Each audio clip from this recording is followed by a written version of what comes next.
You survived the outbreak, you braved the horrors, but did you catch everything? Welcome to Watch Mojo, and today we are reliving all the things that you might have missed in The Last of Us Season 1. And our journey starts now. Don't fall asleep. Of course I won't. It's too riveting. Welcome to Watch Mojo, and today we're counting down our picks for the top 10 things you missed in The Last of Us Episode 1. Law enforcement and emergency services are in the area and will be in contact with further instructions. For this list, we're looking at the best references, Easter eggs, and foreshadowing from the premiere of the post-apocalyptic series. If you haven't seen the first episode or played the Last of Us game, beware of major spoilers ahead. Which US state would you want to be in at the start of a fungal apocalypse? Number 10. Sarah's shirt may be foreshadowing. Oh, hi. Connie was asking after you. Said you hadn't been over in a while. Make him happy. If there was any doubt that The Last of Us TV show might be the most accurate video game representation ever made, viewers only need to look at Sarah. Players began The Last of Us game by playing as her. The show paid homage to this source material choice by letting us experience a chunk of the premiere story from her perspective. Law enforcement and emergency services are in the area and will be in contact with further instructions. Additionally, the live-action adaptation also perfectly recreated her video game concert t-shirt. Eagle-eyed players noticed that many of the tour date locations reflected places Joel would visit in the future. Based on how accurate the show has been already, Sarah's shirt likely points at where the series will go next. All right, hang on. Number 9. DVDs from the future. Hey, Mrs. Adler. Could I borrow this? Oh. Before the world turns into a complete horror show, Sarah Miller browses through her neighbor's DVD collection. A freeze frame reveals classics such as The Emperor's New Groove and Ocean's 11, but there are a couple of films that shouldn't be there at all. Since the scene appears to take place in the fall of 2003, it was a little too early for Sinbad or 2005's Murderball to be on shelves. The most glaring title is The Box Trolls. As it turns out, that celebrated animated film wasn't released until 2014. A box troll cannot choose a new life because a box troll does not aspire to be anything more than a weak, lowly pest. Was this DVD shelf a spot for advanced time travel like the bookcase scene in Interstellar, or did someone on set just forget to double-check the DVD release dates? That's up for you to decide. Don't fall asleep. Of course I won't. It's too riveting. Number 8. The stages of the Cordyceps infection mirror a real-life phenomenon. Instead of opening on main characters, The Last of Us starts with an ominous warning about what happens after an insect is infected with a certain fungal strain. Fungus starts to direct the ant's behavior, telling it where to go, what to do, like a puppeteer with a marionette. And it gets worse. The scientist's speech perfectly describes the way the real-life zombie ant fungus operates in our world. It forces her to clamp down in a death bite. And Cordyceps reveals its gruesome nature. When an insect is infected, they may convulse, act strangely, and see spores grow out of their bodies. Sarah Miller sees the last symptom firsthand. And after a time jump, the warning signs of infection showcased on a poster within the episode perfectly mirror how the zombie ant virus works. These small parallels help the opening function as brilliant foreshadowing, while highlighting a real and terrifying occurrence in nature. So if that happens, we lose. Number 7. Pedro Pascal and Bella Ramsey's ironic casting. What are you doing? Killing time. Well, what am I supposed to do? I'm sure you'll figure that out. It's time to address the Drogon-sized elephant in the room. Before playing Joel and Ellie on The Last of Us, Pedro Pascal and Bella Ramsey both played characters on Game of Thrones. They both coincidentally died on the show after facing huge opponents. Years after their roles ended on that HBO hit, they've been welcomed back again for another show on the same network. But the biggest casting gag lies in the premise. Okay, here's the deal. We'll get her to your crew at the State House, but before we hand her over, they give us everything that we want. If not, we kill her, there and then. Deal. As fans of the game know, the series will revolve around Joel reluctantly escorting a young and important being to a potentially shady location. Pedro Pascal has plenty of experience doing the same thing on The Mandalorian. While the Star Wars character had no problem smuggling a being, Joel ironically had some objections. Who is she? To you, she's cargo. We don't smuggle people. Sorry. Number 6. An obscure connection to Jakarta. While the Millers are enjoying a peaceful breakfast, the radio chimes in to let them know that there's something ominous happening in Jakarta. Jakarta. Where is that, Middle East? Doesn't ring a bell. It's definitely a country. It later becomes clear that the city was being overtaken by infected people. Although there are thankfully no actual fungal monsters in Jakarta, the city did actually use zombies as part of a public campaign. In 2022, city officials organized an event where undead actors chased citizens towards the train system. Boleh sih sebenarnya kalau mau diperpanjang, soalnya kayak seru banget, kayak jarang gitu kan. Mumpung ada waktu, kalau bisa diperpanjang sih perpanjang gitu. This public stunt was meant to encourage people to rely on trains instead of all trying to drive to work. While the event looked like a ton of fun in our world, we don't think the show's Jakarta residents would enjoy it as much. Number 5. Musical Easter eggs. Dad?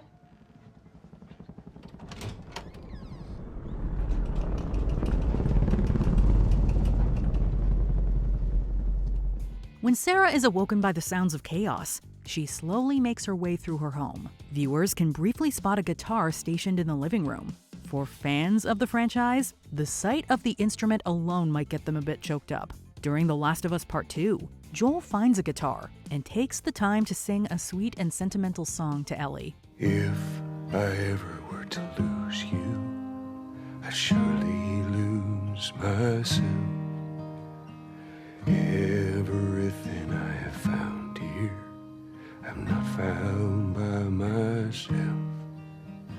Try and sometimes you'll succeed to make this man of me. All my stolen missing parts, I've no need for anymore.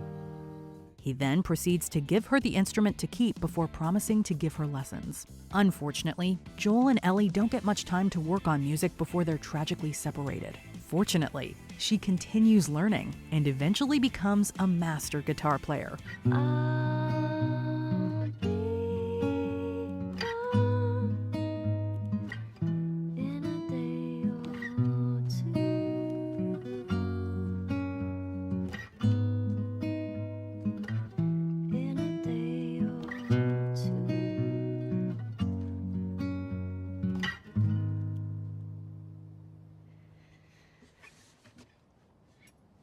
Number 4. A terrifying timeline. Billions of us. Billions of puppets with poisoned minds, permanently fixed on one unifying goal: to spread the infection to every last human alive by any means necessary. And there are no treatments for this, no preventatives, no cures. They don't exist. It's not even possible to make them. So if that happens, we lose. Within the world of the video game, the Cordyceps outbreak began in 2013 before doing a 20-year time skip to 2033. Since the game was released that same year, it felt like the writers were warning players that a similar event could start at any given moment in our reality. The show took a different yet equally sobering approach. It's a miracle you're alive. It's a miracle any of us are alive. After kicking off the show's events in 2003, the 20-year time skip takes us to the present year of 2023. This change was likely made because the prospect of a global pandemic unfortunately no longer seems like science fiction. The adjusted timeline arguably makes The Last of Us into a more relatable story than it already was. What if that were to change? What if, for instance, the world were to get slightly warmer? Well, now there is reason to evolve. Number 3. 2 story beats take different turns.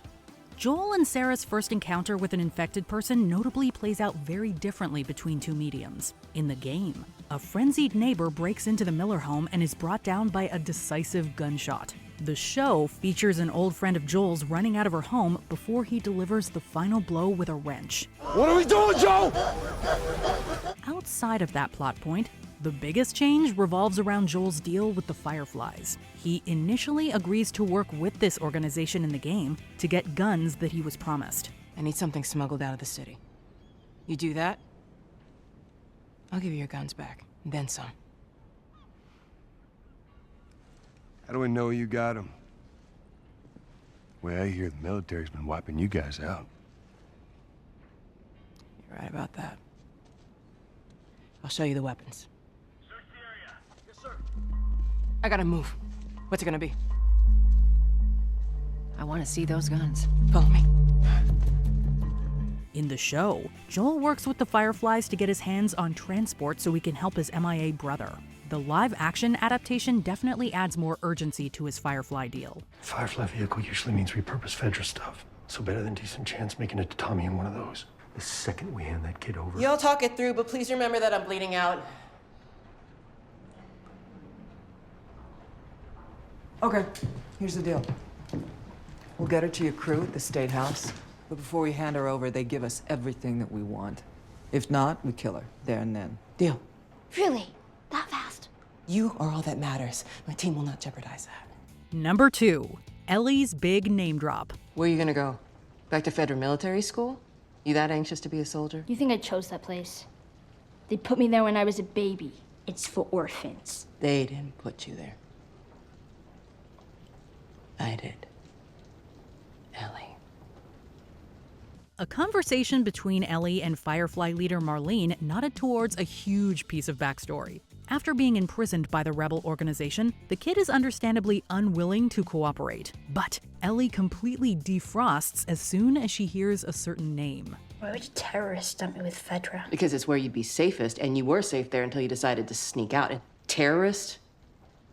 Was Riley a terrorist? Within the franchise, Riley was one of her closest friends in the world. Before they could explore if they could also become romantic partners, they were both bitten. Ellie was the only one who managed to survive the infection. The talented Storm Reed will portray Riley on the show. If Ellie's reaction in the first episode is any indication, the scenes between the duo will be incredibly emotional. Why won't you let me go?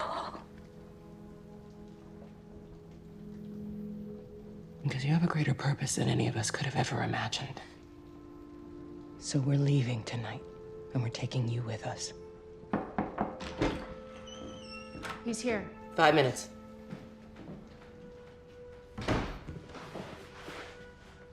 What I'm about to tell you cannot be repeated to anyone. Because if you do, I assure you, you will die. Number 1. Tess actress Anna Torv played a major PlayStation character before. It's not like I planned on ripping you off. I'm sorry. Well, how about we just let it go?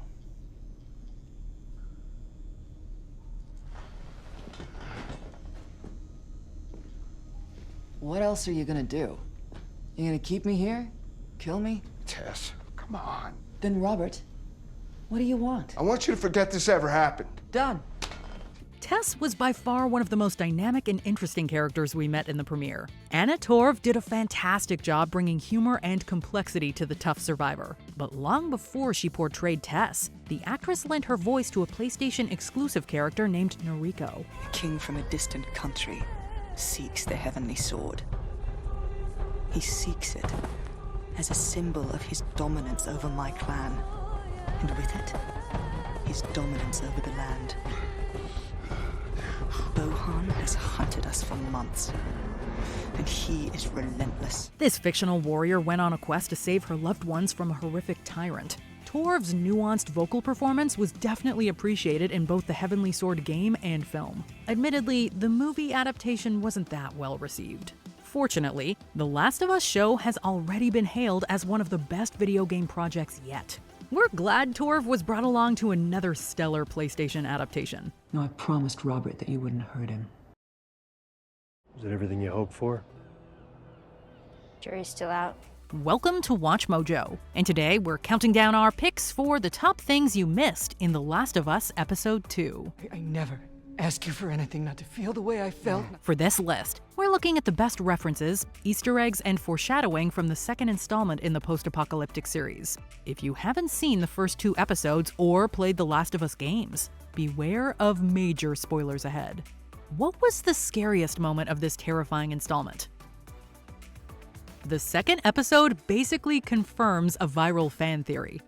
After The Last of Us premiere aired, Reddit user Anagnost suggested that flour was the reason the world got infected so quickly. Where's the pancake mix?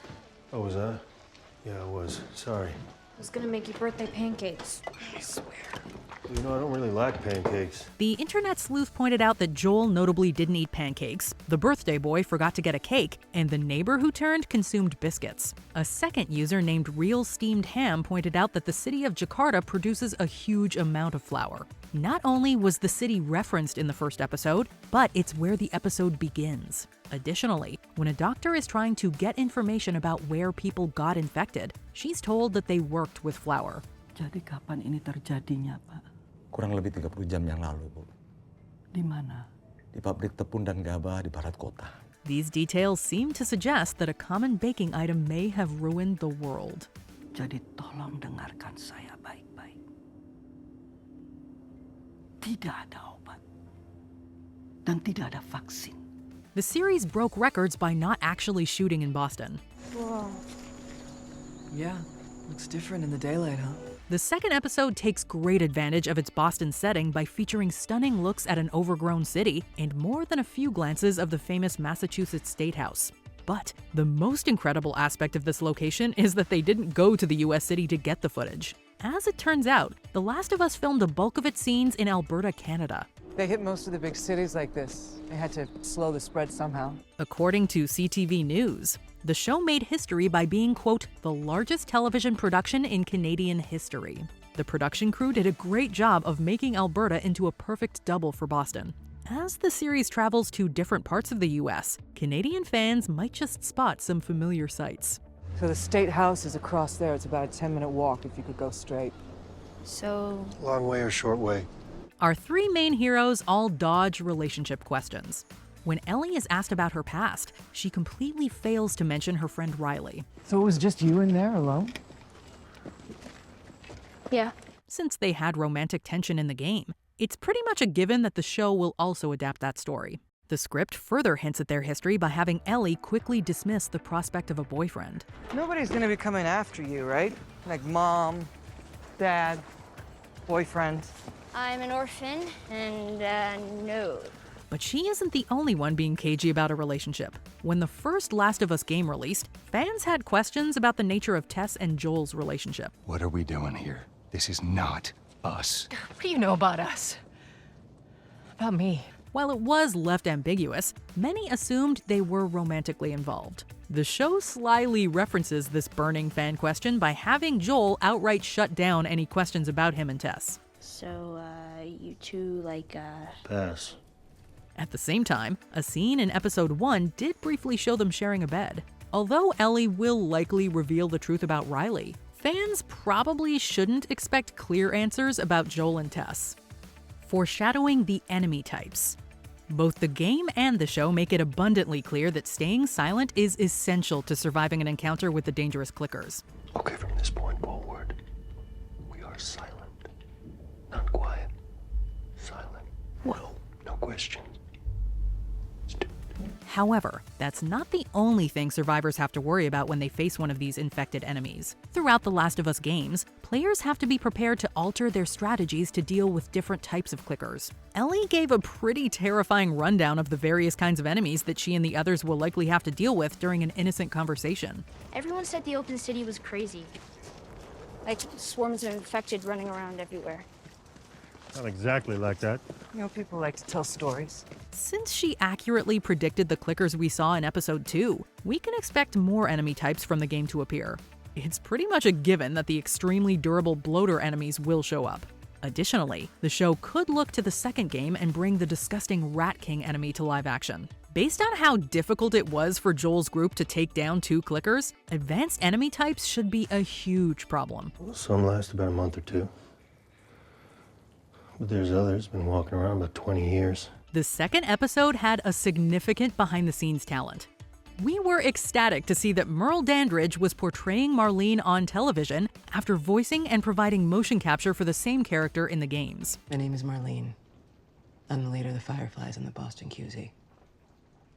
Why would terrorists dump me with Fedra? Because it's where you'd be safest, and you were safe there until you decided to sneak out. Fortunately, she wasn't the only creative talent to be present in both mediums. When it came time to choose a director for the infected episode, Neil Druckmann stepped up to the plate. People do their best work when they're passionate about what it is that they're making. If that wasn't the case, I'd be working on Crash Bandicoot 17 right now. We decided to take a risk. He served as the creative director for the 2 main series games and the Left Behind story. Druckmann's familiarity with the tone and characters of the games definitely shone through in the episode. Hopefully, it won't be his last time behind the camera for a live-action series. It was kind of thrilling. You know, in trying to build a world, you often write and define more than what the player's going to experience, so they don't see the edges. Ellie's extra bite happens much earlier. Ellie's casual reaction to a fresh bite was a hilarious way to break the tension of a dark episode. I mean, if it was gonna happen to one of us. While the moment seemed like a natural part of the story, this event didn't originally play out the same way. In the first game, Ellie doesn't get a second bite during the museum encounter, but she does get uncomfortably close to an infected's teeth in the sequel. Look, Joel, this is real. When a twisted human threatens to throw Ellie into a clicker's jaws, she accepts the challenge. She throws them both towards the creature and shakes off another bite in an incredibly badass scene. We would love to see the show adapt Ellie's escape one day, although she might not be a fan of getting a third bite. You're not immune from being ripped apart. You understand? It's important. I'm trying to keep you alive.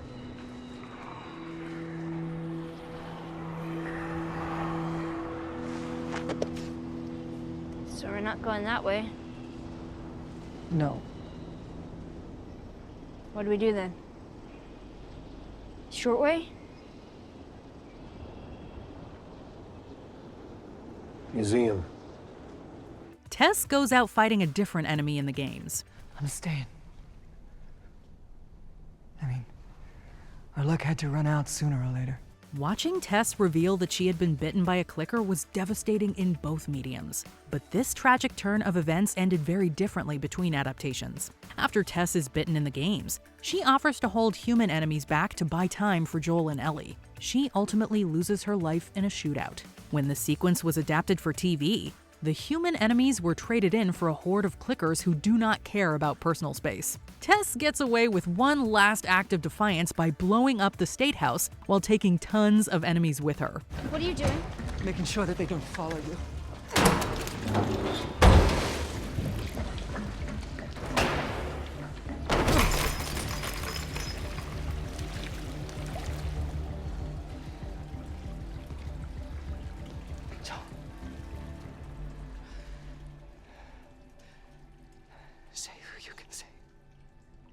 This plot change nods at the clicker's weakness to fire, but more importantly, it brought Tess's storyline to a more explosive end.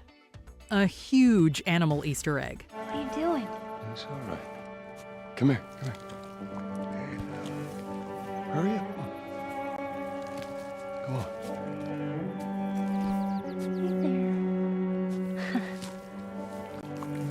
One of the most iconic scenes in gaming history in the 21st century saw Joel and Ellie coming across a giraffe in the wild. The scene was praised for its unique nature, optimism, and symbolism about hope in the midst of a bleak world. So, is this everything you were hoping for?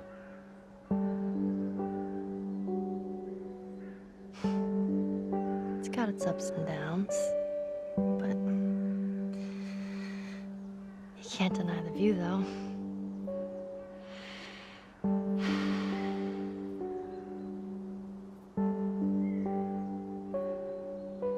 While we didn't see the real deal in episode 2, we got a strong hint that we'll see a gentle giant soon. Eagle-eyed viewers will be able to spot a stuffed giraffe toy among the ruins of the city in episode 2. Although the characters didn't seem to notice it, we have no doubt they will stop in awe when the real giraffes appear. Is it everything you hoped for? Jury's still out. But man, you can't deny that view.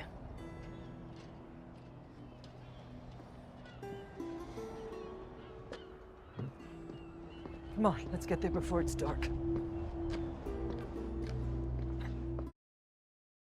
I was never afraid before you showed up.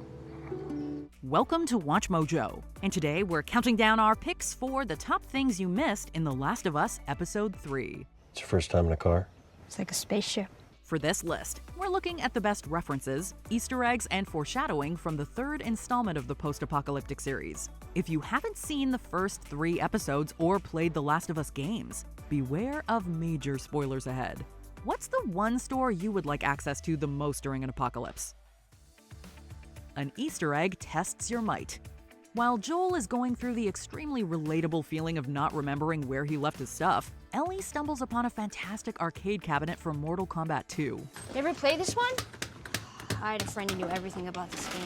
She goes on to reference the toothy fighter Melina. While we have a feeling that the iconic character would get along with the bitey clickers, there are more layers to the Easter egg. In the DLC expansion, Ellie and her friend Riley pretend to play a game named The Turning while they're in the mall. Round 1. Fight. Round 1 starts. Black Fang rushes towards you. He throws a double punch in your direction. Jump up! There, he overshot you. The arcade cabinet in the episode is definitely a nod to their history. Additionally, there is a Mortal Kombat poster present in Ellie's room during the game's DLC. And to top it all off, the show happens to air on the same network that aired a 2021 adaptation of the bloody game. Did the Mortal Kombat 2 Easter egg help confirm that a movie sequel is coming? Whether it did or not, there's no denying that this arcade cabinet reference went deeper than the fighting game's spike pits. There's this one character named Melina who takes off her mask and she has monster teeth and then she swallows you whole and barfs out your bones. The significance of the car battery. I just finished making a truck battery. It's charging right now. Fans who played The Last of Us game might have either laughed or cried about how Joel gets the car battery in the show. In the source material, our main survivor and Ellie also find themselves in need of a vehicle. But to get one from Bill in the game, Joel has to trek halfway across a city full of infected while protecting his partners. Now you help me go gather it, and maybe I can put something together that runs. But after this, I owe you nothing. And that's not the end of it. Joel and Bill also have to push the car to recharge the battery while the infected attack. By contrast, viewers noticed that Pedro Pascal's lead calmly builds a battery and even has time for a shower.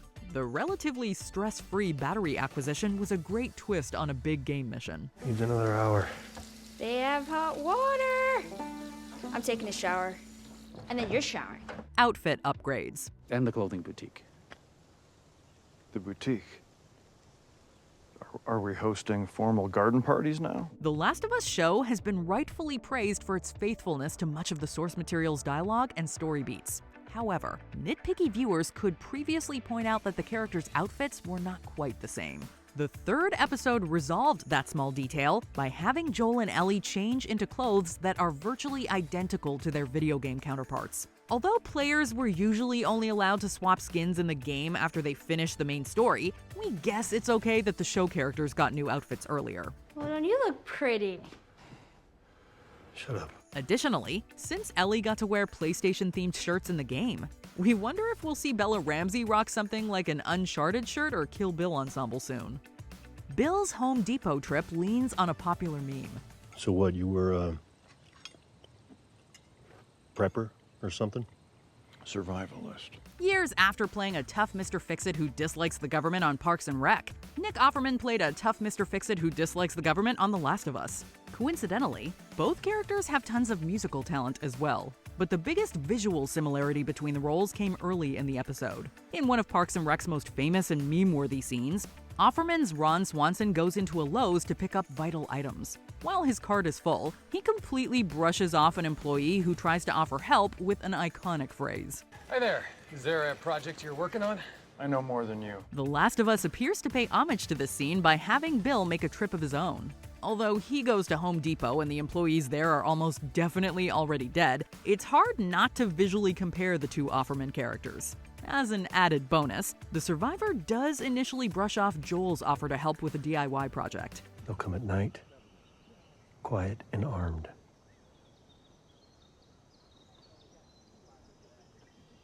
We'll be fine.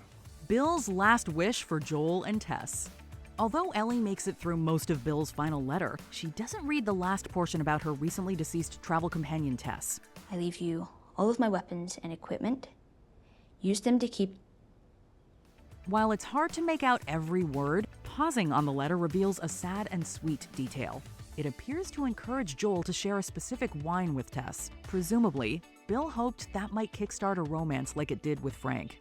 Episode 3 continues to confirm that Joel and Tess never fully defined their relationship before her final sacrifice. If mine brought strangers into our situation, I wouldn't be happy either. However, Bill seemed to hold out hope that those two survivors could openly embrace whatever feelings they had for each other. He and the audience could clearly see that Tess was important to Joel in ways he wasn't ready to accept. Listen, about Tess. If I'm taking you with me, there's some rules you gotta follow. Rule 1, you don't bring up Tess, ever. A brief but brilliant gas mask nod. How the hell are you breathing in this stuff? I wasn't lying to you. In the original The Last of Us games, having a gas mask was essential for every survivor. The source material allowed the virus to be spread through airborne spores. If a survivor was unlucky enough to go into an area covered in the material, they could easily turn. Help me. My mask broke. Don't leave me to turn. The production may have ditched that plot point to avoid mimicking the Mandalorian and covering Pedro Pascal's face. I need to remove your helmet if I am to save you. Try it and I'll kill you. However, Bill gave fans a nice tease of what gas masks would look like in a live-action The Last of Us series. This nod to a game mechanic perfectly fit the character's sense of paranoia and preparedness. But we won't expect to see Joel borrowing that particular item for his live-action road trip. So what now? We grab what we can. Bill and Frank's romance ends very differently. Love's wounds unseen. That's what someone told me, but I don't know what it means, 'cause I've done everything I know to try and make you mine. Bill and Frank's whirlwind romance led to the most significant changes between the story of the games and the show we've seen so far. In the game, we never see them sharing a tender moment together. Instead, we discover that Frank took his own life after being bitten. Who the hell's Frank? He was my partner.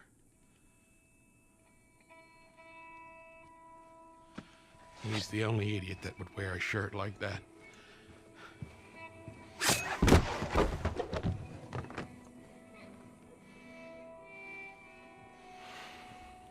He's got bites. Here. And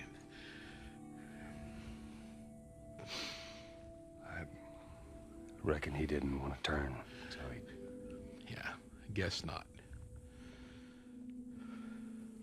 He left behind a note saying how much he despised Bill. This message is quickly discarded when it gets to its intended person. While the pair goes through their ups and downs on the show, their last moments together are full of love. Since the two also end up dying at the same time, Bill never meets Ellie, and Joel is the one to throw away the note on the show. If these story changes are any indication, there may be more plot surprises in store for hardcore fans. Either way, the story of Bill and Frank's romance was unquestionably one of the most emotional additions to the overall tale. Look. I was never afraid before you showed up.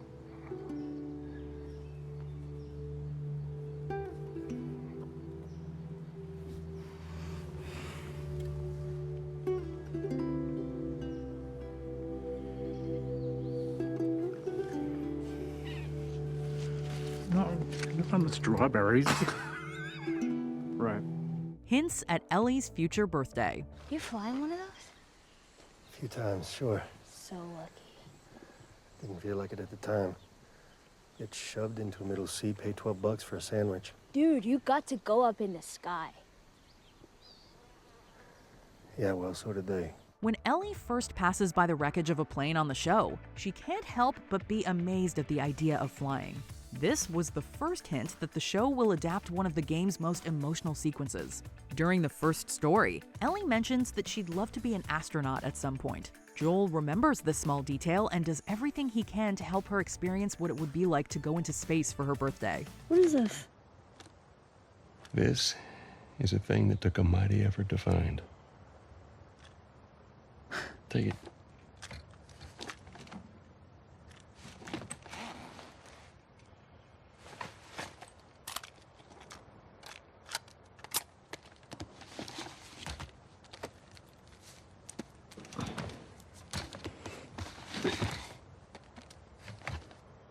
Close your eyes. It'll be worth it. Okay.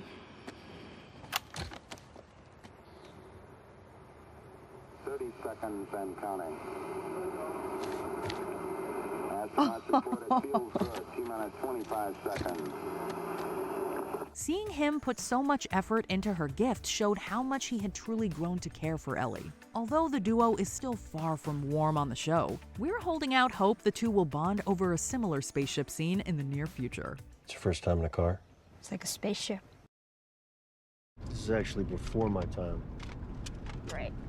It's a winner, though. Welcome to Watch Mojo, and today we're counting down our picks for the top things you missed in The Last of Us Episode 4. When do we tell the others?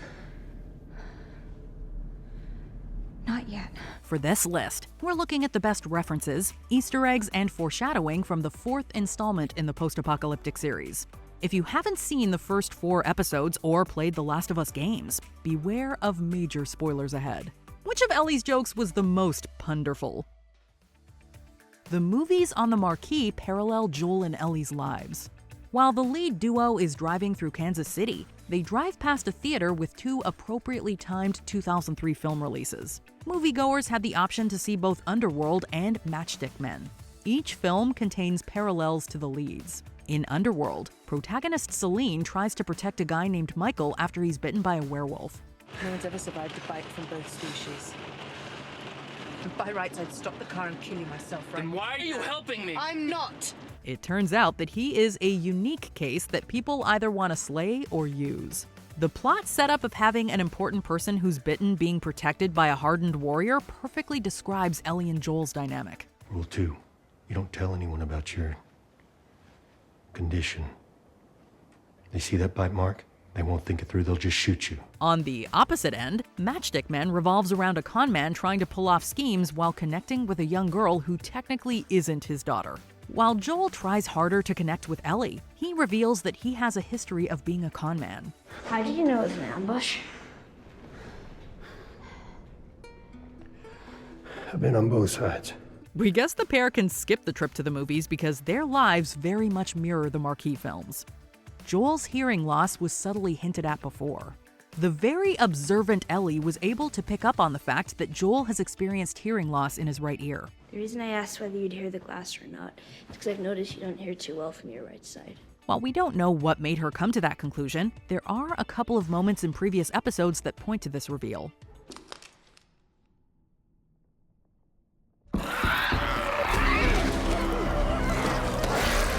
When Joel is sleeping in his apartment, he sleeps with his left ear up. It's only when Tess comes in that he feels secure enough to switch sides. Additionally, Joel is surprised by attackers that approached him on his right side multiple times. This subtle running detail may become more important in crucial action scenes and plot points going forward. Thing is I didn't hear that guy coming. He shouldn't have had to have. Don't look up where you've seen Kathleen's actress before. They put a gun to my head. There. Have I satisfied the necessary conditions for you to talk? In episode 4, we're introduced to a brand new franchise character named Kathleen. The determined survivor comes off as a brutal leader who is out for revenge no matter what the cost. Before playing this role, actress Melanie Lynskey appeared in the apocalyptic comedy drama Seeking a Friend for the End of the World. She would later nab an even bigger role in another world-ending film that balanced laughs and tears. During Don't Look Up, Lynskey played June, the wife of Leo's Dr. Mindy. So boring. Oh, it's so boring. You want to skip the part where you feel bad for screwing my husband. While she didn't hold anyone at gunpoint in that film, she still didn't tolerate disrespect. We're excited and a little scared to see what she's capable of in a more serious apocalyptic role. Find every collaborator and kill them all. The episode highlights an important franchise song. Does this make you all nostalgic? This is actually before my time. Right. It's a winner, though. During Joel and Ellie's road trip, They get enough downtime to listen to Alone and Forsaken by Hank Williams. This scene was inevitable due to the song's significance across the franchise. One of the very first trailers for The Last of Us used the track to underscore glimpses at the story and gameplay mechanics. The roses have faded, there's frost at my door. The birds in the morning don't sing anymore. After intriguing prospective players, the song was played within the first narrative as the duo drove towards Pittsburgh. The track was used once again for one of the full trailers for the show itself. You keep her alive. And you said everything right. Since the lyrics focus so heavily on mourning things that have been lost, this song is a perfect match for the crumbling world of The Last of Us, dropping breadcrumbs about society's downfall. It was fun to get a blink-and-you'll-miss-it glimpse at an Arby's sign an episode after Bill made a funny and confusing reference to the fast food chain. If I feed you, then every bum you talk to about it is going to show up here looking for a free lunch. And this is not an Arby's. Well, Arby's didn't have free lunch, it was a restaurant. However, it was far from the only food name drop in the story. While Ellie and Joel are on the highway, they see a sign advertising names like Subway, IHOP, and Denny's. Those three establishments and more could have easily spread the Cordyceps fungal infection if they cooked their staples with contaminated flour in 2003. Best guess, Cordyceps mutated. Some of it got into the food supply, probably a basic ingredient like flour or sugar. If that wasn't a big enough reminder of how that ingredient ruined the world, the Sara Lee bread truck that blocks Joel and Ellie's pathway should do the trick. The flower-themed vehicle is also indirectly the reason why the duo loses their vehicles and nearly dies. At least the ingredients used to make Joel and Ellie's Chef Boyardee meal remained untainted by fungi. What am I even eating? That is 20-year-old Chef Boyardee ravioli. That guy was good. I actually agree. Ellie's shot could have been deadlier. As soon as it looks like Joel might be strangled by an enemy, Ellie decides to use her stolen gun to save her ally. No, it's okay. It's okay. It's over. We're not fighting anymore. I'm gonna go home. I'll tell everyone you're good. Although this mirrored a similar scene in the game, there were a couple of major differences. Ellie's gunshot actually kills the random villain in the source material. In the immediate aftermath of the incident, Joel seems frustrated and angry with her. And you just hang back like I told you to. Well, you're glad I didn't, right?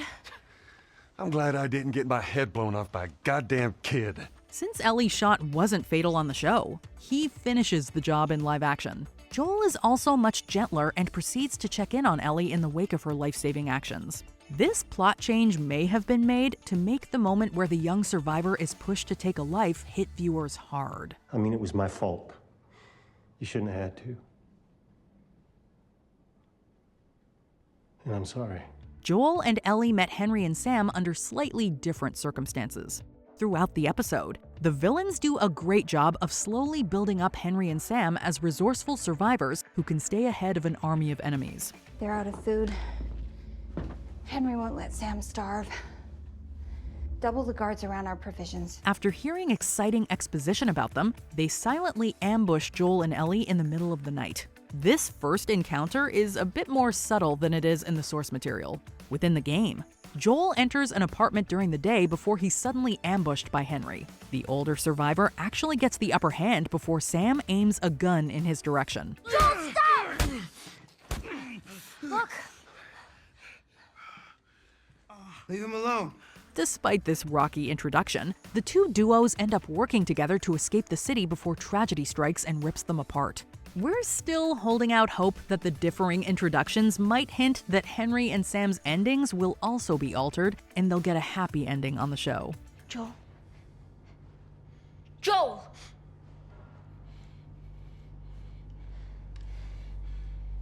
Joel is closer to Tommy than he thinks. Who did this? We think it was outsiders. We found a truck loaded. It's not a Fedra vehicle, but they were heavily supplied. Could be mercs. One of the most surprising and welcome additions to the cast this week was the militaristic character Perry. The strict survivor is played by Jeffrey Pierce.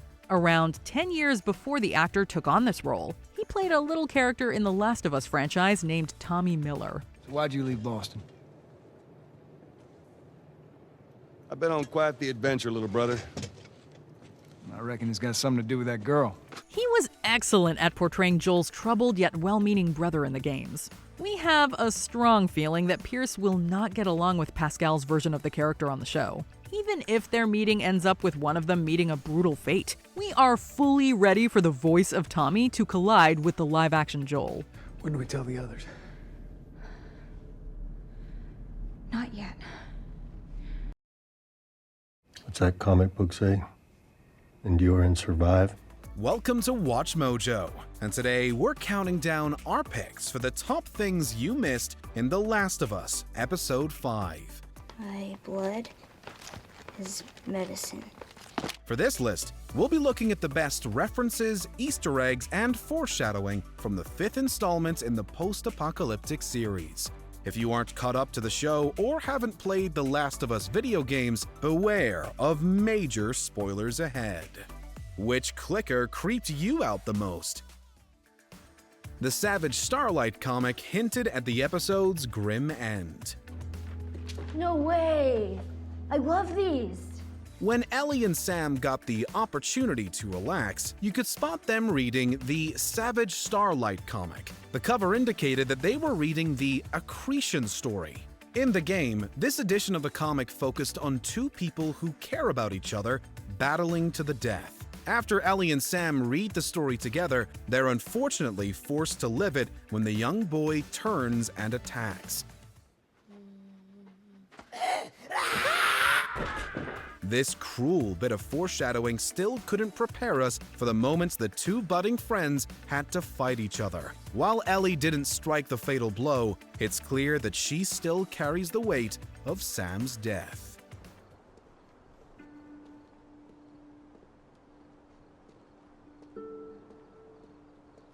A small line of gaming dialogue comes back in a big way.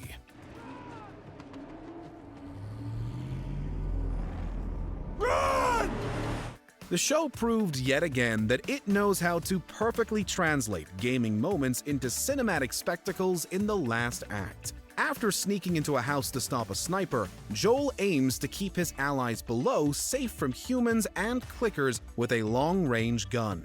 This plot point perfectly mirrors a section in the game where you have to do the same. Speaking of the source material, Ellie mentions a throwaway exchange that she took down two infected while away from Joel. When I was with Henry, I took out a couple of infected by myself. You'd be proud. Yeah. The episode actually shows us this moment when she takes down the duo of enemies that tried to get Henry and Sam. Since the series continues to pay a lot of attention to the smallest details, its position of being the most accurate video game adaptation is not likely to change anytime soon. What's that comic book say? Endure and survive? A nod to the original Cordyceps outbreak location. It's been pretty well established at this point that the fungi that flipped the world upside down spread so quickly because it got into a huge flower supply in Jakarta. Jadi kapan ini terjadinya, Pak? Kurang lebih 30 jam yang lalu, Bu. Di mana? Di pabrik tepung dan gabah di barat kota. Lahan yang sempurna untuk itu.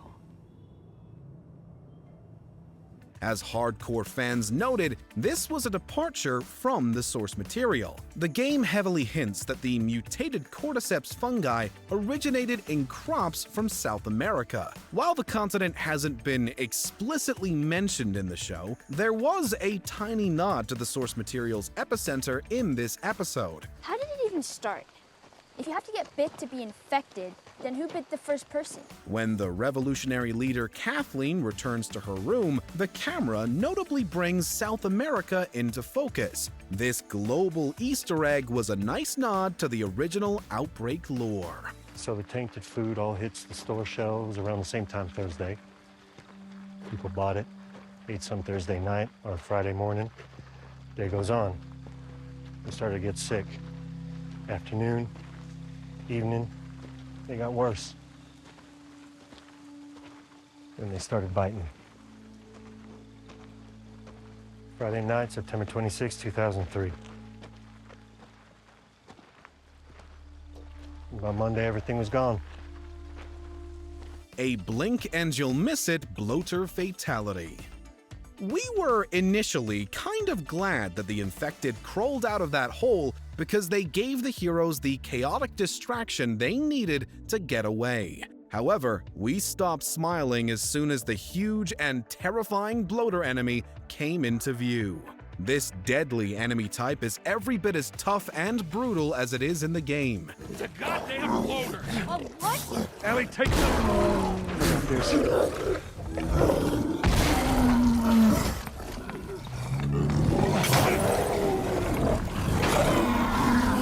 If you're unlucky enough to lose to one while you're playing, you're subjected to a violent death animation that is too gruesome to show here. But what we can say is that bloaters are fond of attacking the face. When that infected gets its hands on Perry in the show, you can see him lose his head in a blink of an eye. We guess the bloater really lives and kills by the advice Thanos gave in 2018. You should have gone for the head. The bloater actor worked on another notable infectious role. While we're talking about the bloater enemy, we have to mention the actor behind the tough skin. Run! Find cover! Don't look back! Run! The intimidating enemy was played by stuntman and performer Adam Basil. Over the years, he's worked on everything from The Northman to 2017's Beauty and the Beast. Pedro Pascal would probably appreciate that Basil worked on Game of Thrones too. But the role that mirrors the stunt performer's bloater character the most is Venom. You said I could beat bad guys. This again? I need to be free, feeling the wind in my hair and the sun between my toes. You don't have any hair. You are not listening to me. Oh, I'm listening. I cannot live like this anymore. In both Tom Hardy films, Basil served as a stand-in for the alien symbiote hero. The stuntman clearly has a knack for playing huge people who have been infected by foreign organisms. He kept me hidden because he was ashamed. But look at me now! You love me! And I'm free! Paying homage to a complex survivor story. I heard about places like this. People went underground after outbreak day. After Joel reaches an underground hideout, the camera lingers on a drawing of a duo named Dany and Ish. In the games, you never meet these people directly, but players can get their entire story by collecting a series of notes. Upon acquiring all the collectibles, you'll discover that Ish tried to stay away from the Horde by living on a boat. Trish! Trish, move to the water! Can't. Trish! I'm not leaving her! Travis!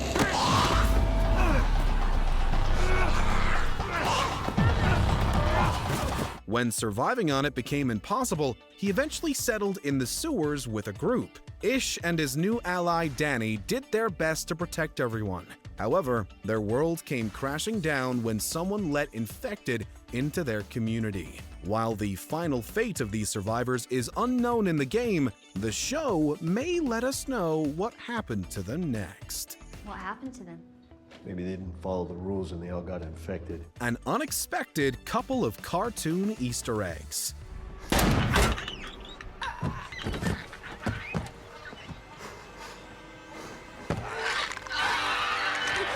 If you were too terrified of the infected child to pay attention to her shirt, we would completely understand. But when you go back and take a closer look, she's clearly wearing a Blue's Clues shirt. We have to admit that we don't remember the episode where the animated dog and her live-action friend run away from infected humans.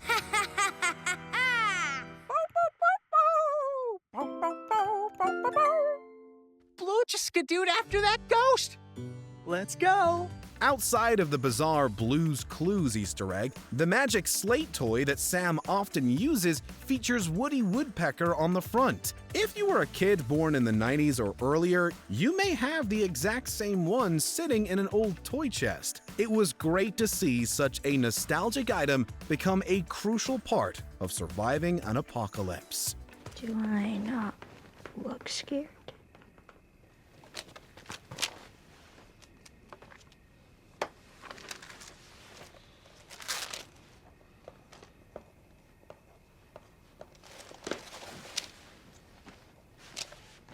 Never.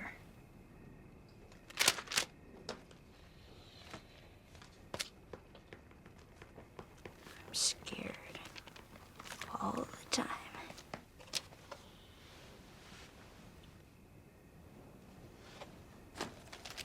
Ellie's failed cure foreshadows a much bigger problem. Throughout the narrative, several adaptational changes really stuck out. While Henry is okay with slaying people in the game, he's much more reluctant to hurt people on the show. Never killed anyone. And pointing an unloaded gun at you is the closest I've ever come to being violent. So that's the deal. I show the way, you clear the way. The choice to have a deaf actor play Sam was also a big and well-received change. However, the most significant plot departure centers on Ellie's last moments with her new friend. In the game, she has no idea Sam is bitten until it's far too late. The show gave Ellie enough time to try to use her blood as a cure. My blood is medicine. Of course, it didn't work. This failed experiment nods to the moment in the game where it's revealed that the only way to make a vaccine is to operate on Ellie's brain. In both mediums, it seems like curing the world would require her to sacrifice everything. It ain't for you to decide. It's what she'd want. And you know it. Look. You can still do the right thing here. She won't feel anything.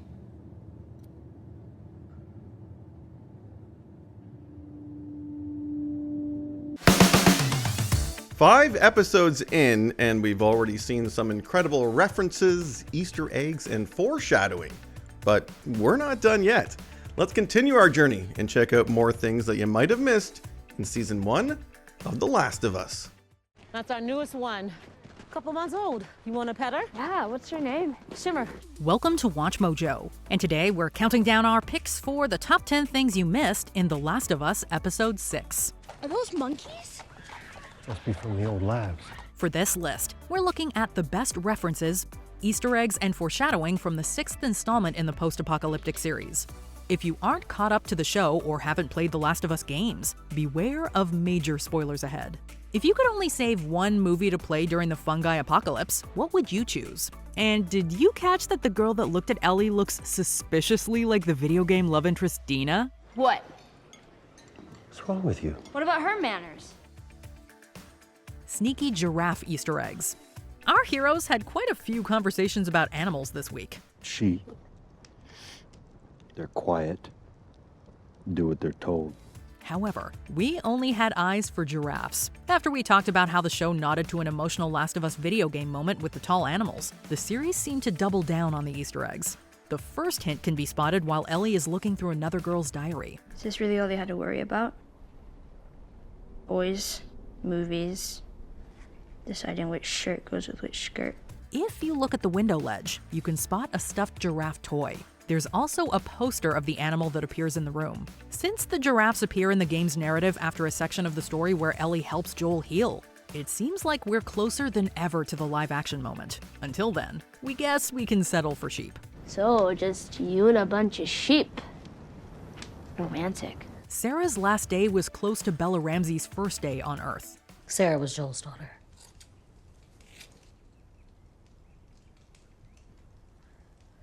Oh, maybe I shouldn't have said anything. Throughout the episode, reminders of Joel's daughter Sarah are everywhere. The most sobering piece of information about her is the plaque that lists the day she died. It turns out the particular date is extremely close to an important day in Bella Ramsey's life. Maria told me about Sarah and... No.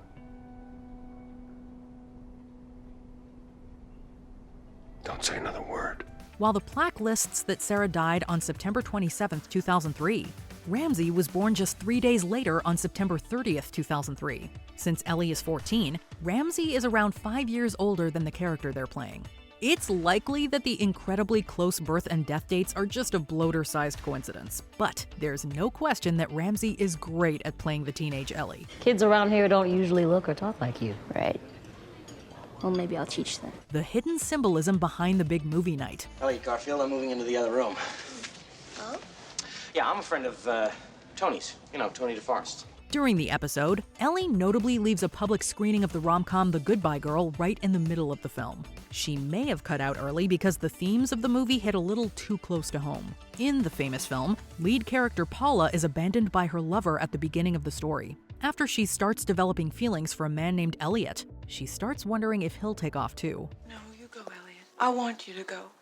If you come back, fine. I'll be here putting up my wallpaper. And if not, that's okay too. I'll miss you. But I'll survive. The movie's plot perfectly mirrors what happens between Ellie and Joel when he attempts to split the two of them up. Fortunately, neither she nor Paula gets abandoned by the person they've come to care about by the end of their respective stories. You deserve a choice. I still think you'd be better off with Tommy. Let's go. Tommy's first child in any medium. I'm gonna be a father. Maria's a few months along now. Joel's reunion with Tommy plays out differently in a few subtle ways between the different mediums. While the brothers get into a violent shootout with some raiders in the game, their first meeting in years on the show is much more easygoing and breezy. Joel is also a little bit more reluctant to tell his brother about Ellie's immunity during the series. But in the game, Tommy is let in on this huge secret almost immediately. She's immune. Immune to what? Come on. I know, I've seen her breathe enough spores to take down a dozen men. Nothing. However, the biggest departure between mediums is the fact that the Miller family actually gets a little bit bigger in live action. Tommy and Maria never had a child together in the game. Since the show's version of the character is expecting a kid, he has a stronger and completely relatable reason why he's not willing to risk everything for Ellie. To be honest, I'm scared to death. But I don't know. I feel like I'd be a good dad. A primate may have been a big problem. Are those monkeys? Must be from the old labs. Look at them go. First time seeing a monkey. The monkeys seemed like innocent little creatures for Ellie to marvel over, until one of them was behind a big jump scare. However, that may not be the scariest thing a primate has ever done in this world. Shortly after you encounter monkeys in the game, players can find an optional recording in a lab. It reveals that a primate infected with Cordyceps bit a scientist while he was doing tests. Oh no. It bit me. Oh my god. Hearing that a monkey could have been behind a viral outbreak on the campus reminds us of the iconic opening to 28 Days Later. But even if primates were responsible for a few people getting infected on campus, they definitely were not the main cause of the outbreak. It makes more sense than monkeys. Thanks. Joel doesn't have a great fall. Joel! In the episode's most shocking moment, it's revealed that Joel was severely injured after being ambushed by an enemy at the college. A piece of the bat the villain was wielding unfortunately managed to pierce Joel's body.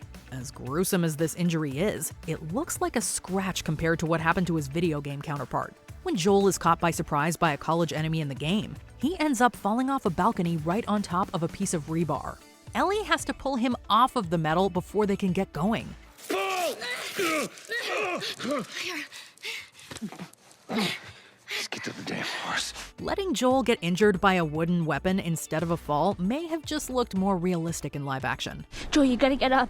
But as an added bonus, ditching rebar helped the scene avoid any visual comparisons to a similar incident on The Walking Dead. The actress behind Maria is no stranger to apocalyptic content. I told you children are capable of anything. I taught them. Help them become what we are because they can't be soft.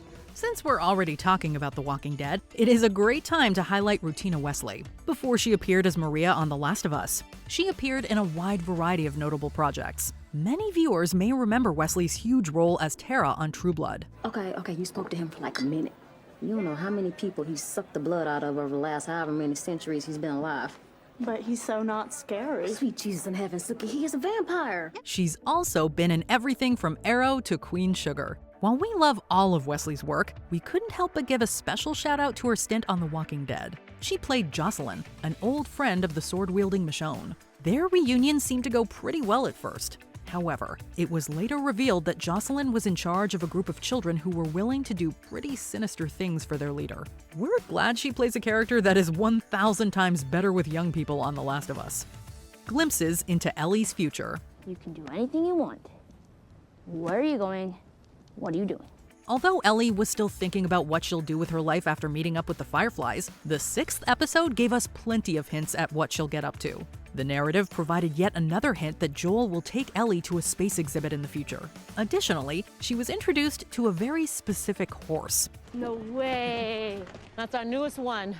Couple months old. You want to pet her? Yeah, what's her name? Shimmer. Shimmer. So beautiful. Shimmer would go on to become a loyal companion for Ellie throughout the second game. Last, but certainly not least, we saw the immune survivor devote time to taking care of sheep in The Last of Us Part 2. While Ellie may make fun of Joel for wanting to do the same on the show, she may take up the profession to feel closer to him in the future. It's kind of sheep. Oh, see? One step closer to your dream. Riley. Yeah. This is the most beautiful thing I've ever seen. Welcome to Watch Mojo, and today we're counting down our picks for the top things you missed in The Last of Us Episode 7. Marlene is the lady that helped me get... It doesn't matter. For this list, we're looking at the best references, Easter eggs, and foreshadowing from the 7th installment in the post-apocalyptic series. If you aren't caught up to the show or haven't played The Last of Us games, beware of major spoilers ahead. What's the one video game you would save to play during the fungal apocalypse? How'd she get that scar? Wait, who gave you the black eye? Tell me where you were. During the course of the 7th episode, Ellie gets playfully attacked by her friend, receives a black eye, and gets a bite from an infected. While all of those incidents are fully explained, we're missing key details about one of her oldest marks. Ellie has a distinct eyebrow scar since the beginning of the show. However, we only get a very vague nod as to what caused it. Rocky start. Could have been worse, though. Could have been a 7-Eleven situation. No, thanks. I'd like to keep my other eyebrow in one piece. This roundabout answer is a reference to another franchise running joke. Gamers have been curious about what exactly happened to Ellie's eyebrow since 2013. Although creator Neil Druckmann has been asked about it, he only hinted that the story would be revealed at a later time. We can only hope Ellie won't pull a Joker and will actually tell us the tale one day. Well, you look nervous. Is it the scars? You want to know how I got them? Hinting at a watery game detail. When Riley hints that she's been saving a present for her best friend, Ellie makes a few guesses as to what it could be. I do like gifts. Is it a spider? Nope. Is it in your shirt? Nope. Is it a water pistol? Better. Better. The water gun she mentions is a great reference to the source material. In The Last of Us Left Behind DLC, Riley surprises Ellie by bringing water guns to the mall. Those water guns you've been dreaming of? I nearly got shot for these. Surprise. Once they come out, gamers are treated to a fun section where they have to try and drench the Firefly who brought the toys. We think the show cut this story beat in place of the video game scene. While the arcade cabinets are busted in-game, they're fully functional in the series. And in our opinion, a book of puns made for a more punderful gift anyway. Volume 2. Shut up! You made a second one? Where did you get that? A big aha musical moment. Be careful. Music is incredibly vital throughout the 7th installment of The Last of Us. Right before Ellie and Riley share their first kiss, they play the Etta James cover of I Got You Babe. This is the exact same song you'll hear in the game when the two have a romantic moment.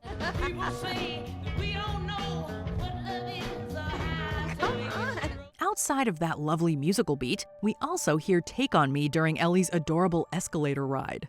And this music sucks. You little thief. The catchy tune was perfect for two major reasons. Firstly, you can see that Ellie is a fan of the group by freezing at the right moment and looking at the cassettes in her room. The presence of the song harkened back to the first episode of the show. Back then, Ellie discovered that Joel had a secret communication system where an 80s song symbolized that there was danger ahead. Gotcha.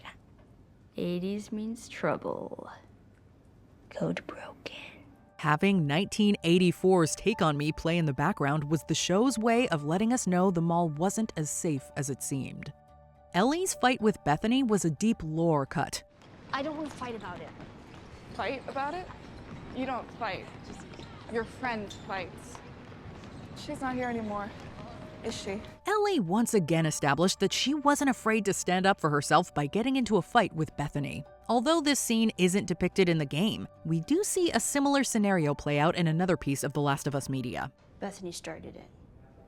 Well, Bethany's in the infirmary with 15 stitches. Good. In the first American Dreams prequel comic, Ellie arrives at a new military school. It doesn't take her long before she gets into a fight with some teens who try to grab her belongings. Just when things look grim, Riley rushes in and takes down the angry assailants. The show notably hints at the fact that she did the same for Ellie in the world of the show several times. It's just one of the many great deep cuts the series has given us. I'm just saying, you can't fight everything and everyone. You can pick and choose what's important. The infected actor has had a far more chilling role. Get ready to run.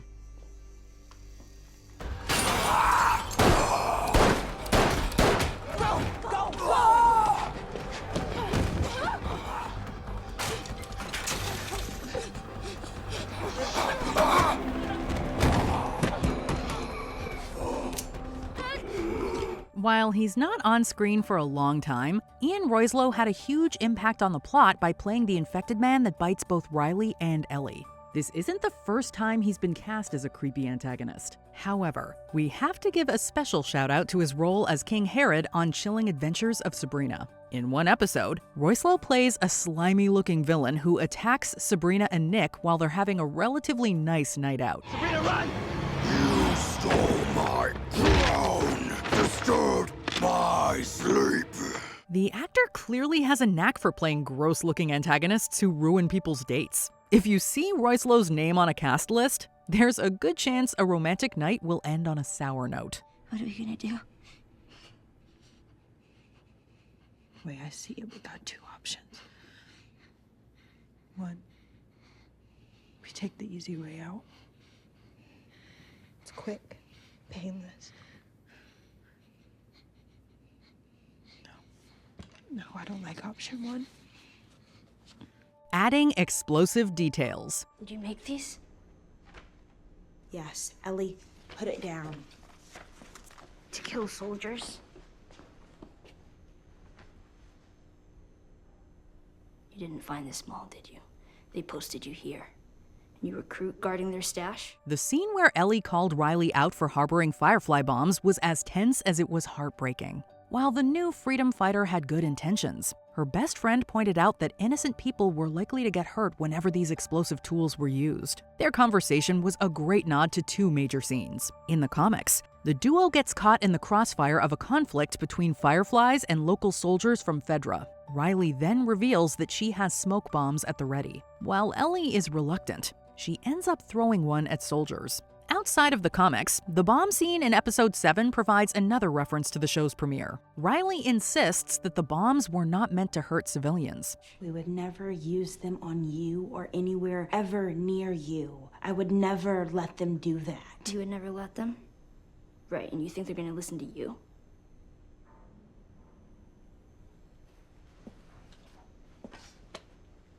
I mean, I guess we'll find out. Ellie. It's okay, I'm going. Ellie! Ellie! However, we saw people get injured firsthand due to an explosive during the premiere. This scene served as proof that both the Fireflies and Fedra have innocent blood on their hands. Tell me I'm wrong. I think that you don't know everything. You don't know what it was like to have a family, to belong. I mean, I didn't have them for long, but I had them. I belonged to them. And I want that again. Maybe the Fireflies aren't what I think they are, but they chose me. Dawn of the Wolf Part 2. So this is the first wonder, right? Yeah, sure. There can be 5 wonders in this mall. Be careful. Although Riley said the mall had 5 wonders, there was a 6th hiding in the background. When they walk by the small movie theater, you can see a poster for Dawn of the Wolf Part 2. This poster notably inspired a funny and emotional moment in the first game. When Ellie sees the movie title, Joel lets her know that it's a teen flick that sounds a lot like Twilight. The funny reference gets sad when Ellie asks why he knew so much about it. Nobody gets gutted. It's a dumb teen movie. Who dragged you to see it then? I don't know. Let's just stay focused, all right? All right. Dawn of the Wolf Part 2 is undoubtedly a tragic reminder of what Joel lost. However, we'd be lying if we said we didn't want to see it just to know if their wolf character is more or less interesting than Twilight's Jacob. Have you ever had a secret you couldn't tell anyone? One that wasn't yours to share? Well, that's what it's like for me. But worse. You have no idea how tight I'm bound. I hate this. I hate what they've done to you. A Naughty Dog Easter egg. Gamers may have picked up on the fact that Left Behind is both the title of the episode and the name of the DLC story that fully introduced Riley. It's one of several fun nods to the show's gaming roots. After a Mortal Kombat poster appeared in the DLC, it became a main centerpiece in the episode. Oh. You ready? Yeah.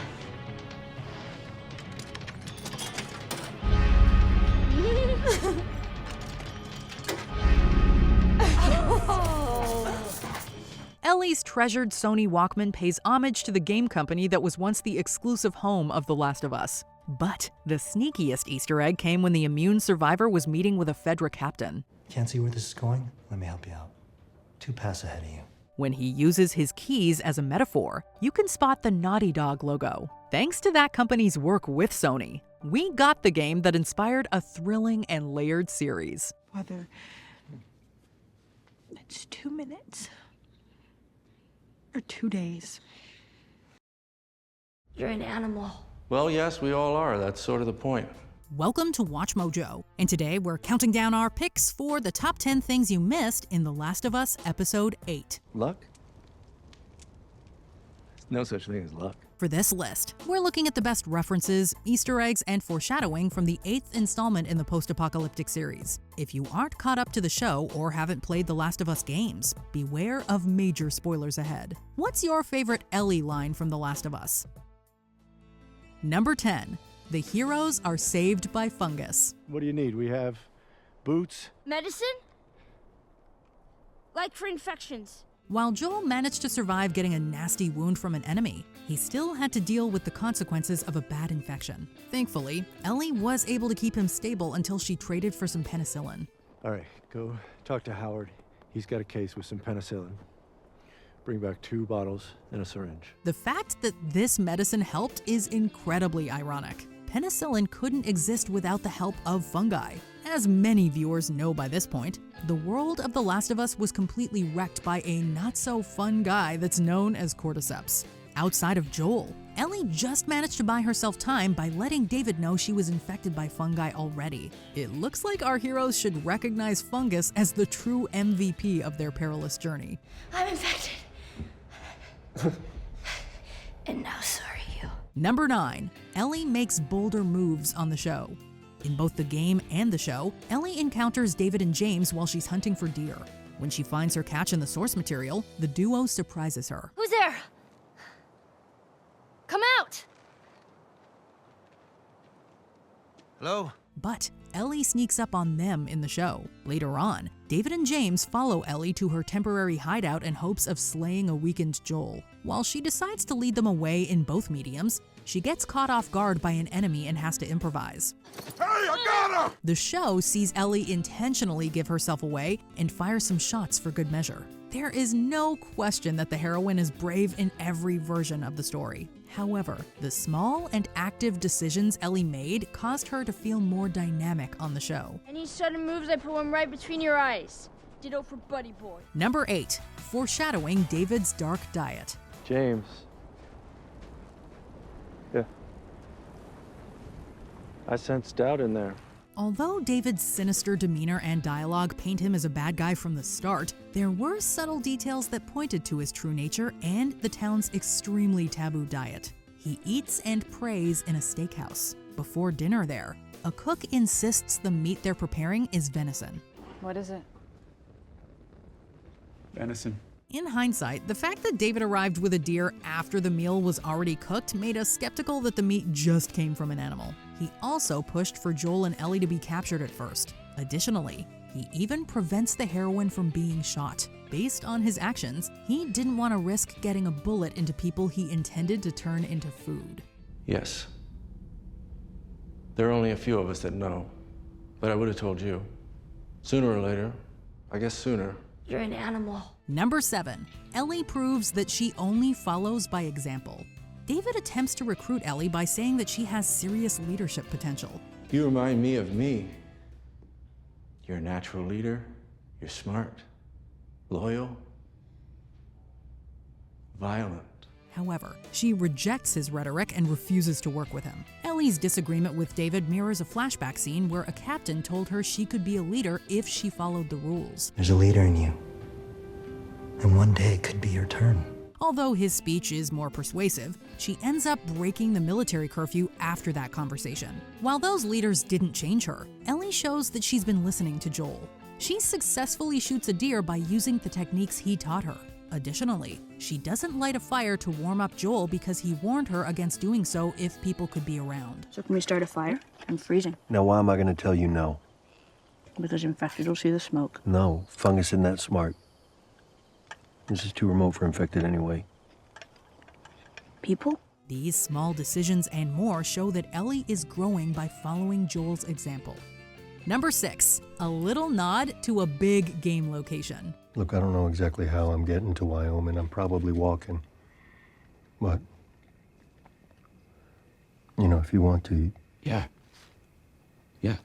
Joel and Ellie's cross-country journey almost perfectly mirrors their trek in the first game.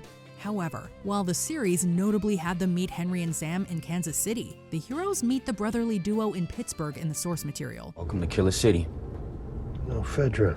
Not as of 10 days ago, no. The cities were apparently changed because the show filmed scenes in Canadian locations that looked closer to Kansas City. But the series still managed to give a tiny shout out to the Pittsburgh setting. During David's backstory, he mentions that he originally came from that Pennsylvania city. It would not surprise us if we heard that he was actually kicked out for being a massive creep before the location ever fell. But when the Pittsburgh QZ fell in 17, Fireflies and Fedra, I left with a few others, and that's how I ended up with our flock. Number 5. Scott Shepherd has a knack for deceiving TV protagonists. Luck? No such thing as luck. No, I believe everything happens for a reason. It was incredible to see how good Scott Shepherd was at playing a bad guy. While many aspects of his performance should be praised, his most dangerous quality was his duplicitous nature. Shepherd made David seem trustworthy right up until the moment the villain revealed his true face. The actor used that knack for deception when he faced off against Jesse Pinkman in the El Camino movie. In that film, Shepherd initially appears to play a cop. However, it's revealed that he's actually an antagonist pretending to be an officer all along. What are you doing?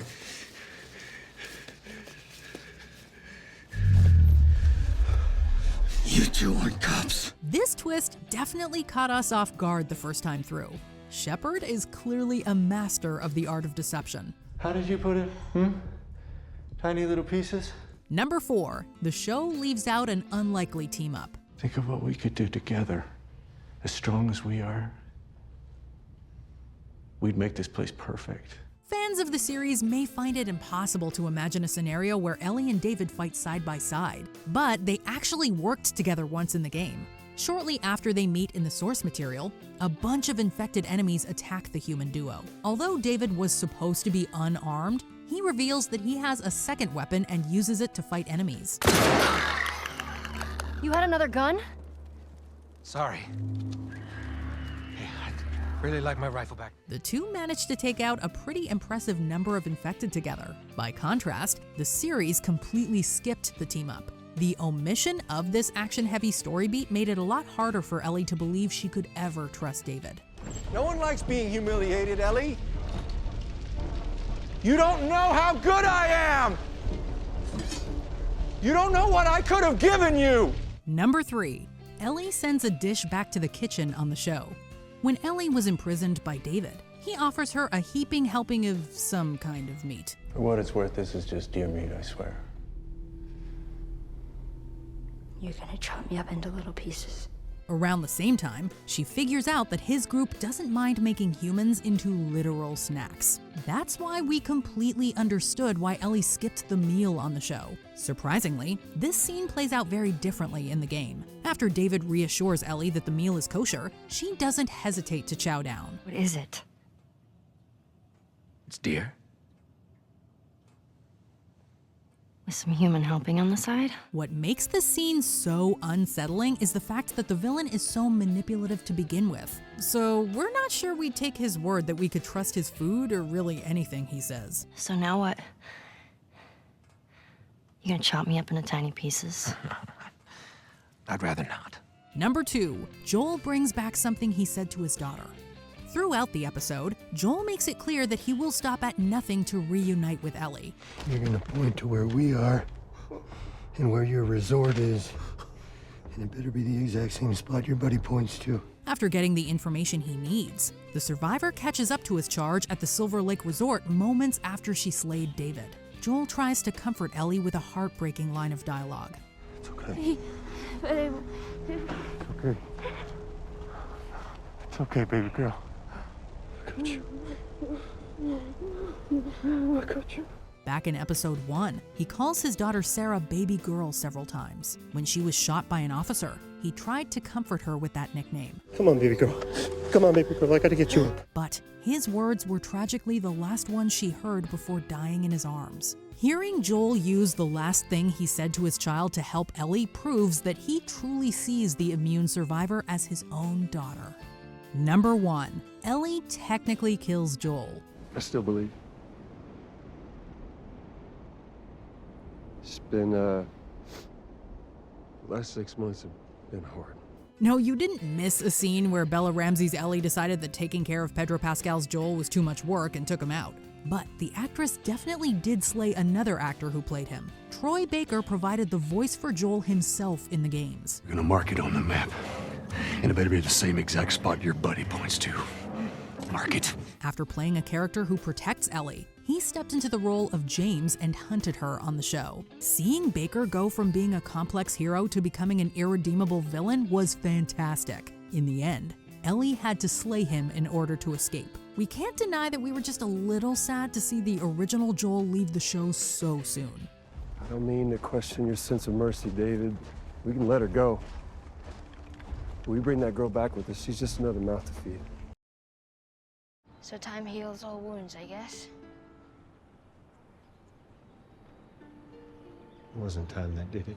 Welcome to Watch Mojo, and today we're counting down our picks for the top 10 things you missed in The Last of Us Episode 9. She's gonna grow up, Joel.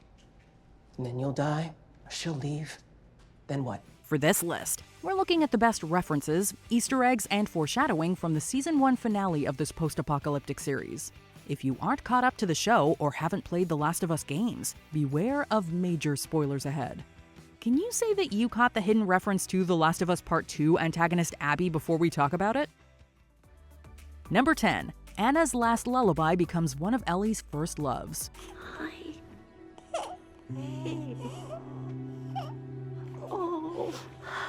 It's tragic that Ellie doesn't get to spend much time with her mother Anna before the two are torn apart. But the immune survivor does get a couple of gifts from her mom in that short time.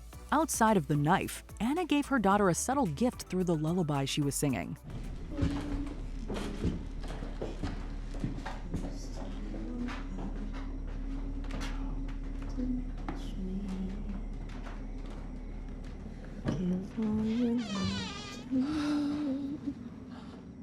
If you listen very closely to the lyrics, it becomes clear the new mom was singing a tune by the band Aha called The Sun Always Shines on TV. Ellie notably got her hands on a cassette full of the same band's best songs when she got older. Maybe she subconsciously likes Aha so much because one of their hits was at the center of her memories of her mother. No way. Check me out, man. This is so cool. Number 9. Ellie's and Riley's story finally got a sad conclusion. What are we gonna do? way I see it, we got two options. After we see Riley get bitten in a mall, the show cuts away before we see the results. Although we know she died after being infected, it was unclear how it happened. Neither the original game nor the 7th episode gave us that answer. However, Ellie finally explained what went down in the show's universe. Be all poetic and just lose our minds together. And then she did. And I had to. Her name was Riley. Hearing that she personally put down her best friend made an already heartbreaking story almost unbearable to think about. In another life, the two could have been friends forever, or taken the next step and started a relationship. But in the end, Ellie had to personally end the existence of a person that she truly cared about. What's option 3? I'm sorry. Number 8. The show leaned on smoke instead of water. What did the green grape say to the purple grape? Breathe, you idiot. That's a 3 out of 10. 7. I'll give it a 5. A relatively good day for Ellie and Joel was rudely interrupted when they were suddenly ambushed by fireflies. Thanks to a smoke grenade, the duo is too disoriented to fight back against the soldiers. Joel is ultimately knocked out while trying to get his bearings. In the original game, the fireflies don't need smoke to throw the duo off. While Joel is trying to cross over water on a bus, the vehicle shifts.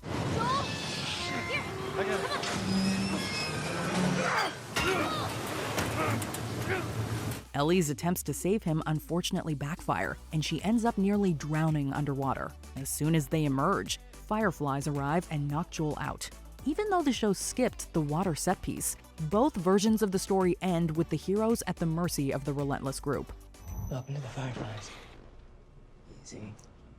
You got hit pretty hard. Number 7. A recurring green color scheme. I want you to take her with you to Boston. When Anna gives her daughter away, Ellie is wrapped up in a green jacket. Seeing the baby cloaked in that brought an ongoing color motif full circle.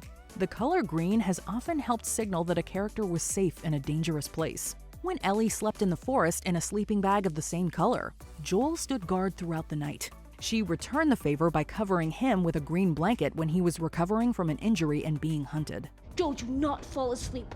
Later on, Joel gives Ellie his green jacket to comfort her and keep her warm after a traumatic incident. Whether the color appeared in that harrowing scene or on the walls of Ellie's room in the Jackson community, it often represented safety. Is this really all they had to worry about? Boys, movies, deciding which shirt goes with which skirt. Number 6. The original Ellie actress passes the torch. It's not your fault. We were delayed getting out of the zone. She's hungry. Ashley Johnson gave a fantastic performance as Anna in a scene that wasn't depicted in the games. It certainly helped that she was extremely familiar with the material. Before appearing on the show, Johnson lent her voice to none other than Ellie in the first 2 games. After all we've been through. Everything that I've done. It can't be for nothing. If you close your eyes while watching the show, you might even hear notes of the younger character. So you pick her up right now, and then you kill me. Having the original Ellie literally give the live-action counterpart away was incredibly symbolic. Although Marlene is the only actor who reprised their role between mediums so far, the rest of the original main cast has been incredibly supportive of the show. Johnson's presence in the season 1 finale was the perfect visual representation of their appreciation for the adaptation. Her name is Ellie. How long have we known each other? Number 5. The doctor scene could have been darker. Unhook her. How did you get in here? The Firefly surgeon who tried to stop Joel from saving Ellie ended up paying the ultimate price. As harrowing as it was to watch the protagonist execute a doctor, the scene could have been more unsettling. When players encountered the surgeon in the game, they had the option to go further and attack the 2 other doctors in the room. Anyone who chose to go that extra mile could have seen the medical professionals die in ways that are too gruesome to show here. Thankfully, the live-action Joel stops with the surgeon. At the same time, the fact that he eliminated innocence and may have denied the world a chance to get a cure still makes it hard to look at him the same way. They've actually... They've stopped looking for a cure. Number 4, a baseball field-sized shout-out. Oh, where's she going? Come on, come on, come on, come on! We completely understand if viewers were too blown away by the majestic giraffe scene to pick up another Easter egg in the background. A family of the animals notably appears in Bethany Claire Field. While the game was in development, Peter Field designed the level where the giraffes stroll through. My name is Peter Field. I've been a game designer in the industry for just over 10 years. I've worked at places like Ninja Theory and Naughty Dog. He took advantage of this big opportunity to name the baseball field after his wife. After the game's release, Field eventually moved on to other projects outside of The Last of Us parent company Naughty Dog. It's nice to see show creators still retain that Easter egg and honor the level designer who showcased a giraffe scene we'll never forget. So, is it everything you hoped for? It's got its ups and downs. But you can't deny that view. Number 3, a quick Joel line is expanded into a full story. Second day. Well, I gotta hand it to the army people. They were way better at stitching you up than I was. It was me. I was the guy who shot and missed. In one of Joel's most vulnerable moments in the entire series, he tells Ellie that he tried to take his own life after his daughter's untimely death. This story was only suggested within the games. During the duo's quest, Ellie sees a couple who took their own lives. When she describes their methods as an easy way out, Joel disagreed with a sobering statement. Trust me, it ain't easy. His response could definitely be interpreted in a number of ways. By contrast, the show leaves no room for ambiguity. Having Joel tell Ellie why he lost his will to live after his child's death also hinted that he couldn't bear to lose her either. Anyway, the reason I'm telling you all this I is... know why you're telling me all this. Yeah, I reckon you do.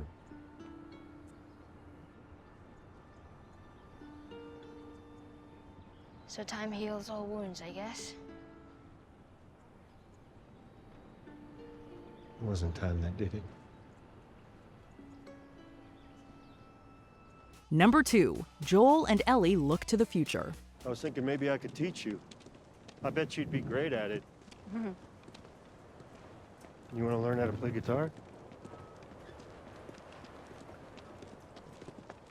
Ellie? Oh, yeah. That'd be great. While the duo subtly hinted at future franchise events before the season 1 finale, the 9th episode contained the most blatant shoutouts to what lies ahead for the characters. After offering to teach Ellie how to play guitar, Joel brings her one in The Last of Us 2. This means we're likely to see Bella Ramsey playing music in season 2. Speaking of Ramsey, they hit 3 strong points about Ellie's future in one line. And when we're done, we'll go wherever you want. Tommy's, Sheep Ranch, the moon. I'll follow you anywhere you go. The character lives in Tommy's town, owns sheep, and takes a symbolic trip to the moon in the second game. It's exciting to know that those story beats and more will be coming to our screens in the next season. But there's no halfway with this. We finish what we started.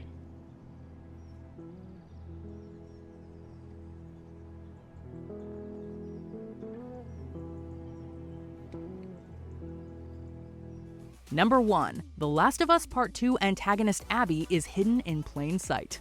During the events of The Last of Us Part 2, a woman named Abby becomes one of Ellie's most hated enemies. I can't let you leave.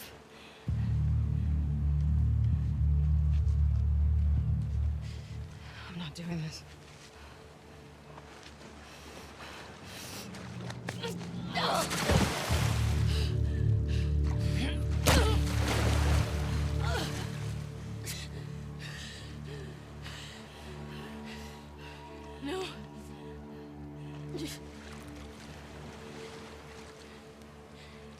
I'm not gonna fight you.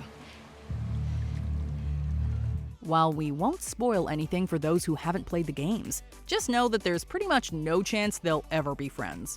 The Abby character doesn't appear in the show during season 1. However, the actress that portrayed her actually does. Laura Bailey plays one of the nurses in the operating room.